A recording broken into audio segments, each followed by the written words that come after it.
పెట్టేసిండు. భక్తశ్రీలు వేస్తే అప్పటి నుండి మా సారు ఈయన మేనేజర్ ఉన్నప్పుడు మా సారు సంతకంకు సార్ మీరు కూడా సిగ్నేచర్ పెట్టూరి నేను వెంటనే డబ్బులు కట్టేస్తా అని మా సార్కును ఇక ఇంకో అన్నయ్యకు ఇంకో మేడంకి చెప్పిన తర్వాత నాకు తెలియకుండా మా సార్ సంతకం పెట్టేసిండు. మళ్ళీ శ్రీరామ్ చిట్ ఫండ్ నుండి సరే మళ్ళీ ఇక్కడ మాంగళ్యం దానికి వచ్చేసింది అని వచ్చిన కానుండి మాకు కోర్టు నుండి నోటీసులు వచ్చిన కానుండి మేము పోలీస్ స్టేషన్లో పెడితే 5 సంవత్సరాలు గడిచిపోయింది.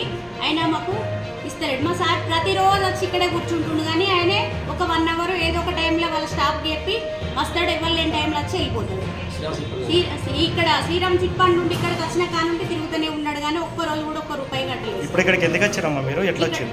మేమా సార్ మేము ఇక్కడికి డబ్బులు కట్టమని వచ్చినాం సార్. డబ్బులు కట్టమని వస్తే నాకు ల్యాండ్ ఉన్నది అది ఉన్నది ఇది ఉన్నది మీరు ఏం చేస్తారో చేసుకోపోండి నేను కట్టినాడు తీసుకోపోండి లేకుంటే మీ కోర్టు నుండి నోటీసులు వస్తే నేను చూసుకుంటా పో అని అంటున్నాడు. మాకు కూడా సార్ బతకడానికి కష్టంగా ఉన్నది. ఎందుకంటే మాకు ఈఎంఐలు ఉన్నాయి, మాకు పిల్లలు ఉన్నారు, మాకు కూడా వచ్చిన జీతంలో ఆడికి బతుకుతున్నాం. మీరు ఏం చేద్దాం అనుకుని ఇక్కడికి వచ్చారు సార్. మేమందరము ఒక మందు తాగి మందు డబ్బా తెచ్చుకొని మేమందరం చచ్చిపోవాలనిపించింది సార్. అంత దారుణంగా బాధ కలుగుతుంది సార్ మాకు రోజు.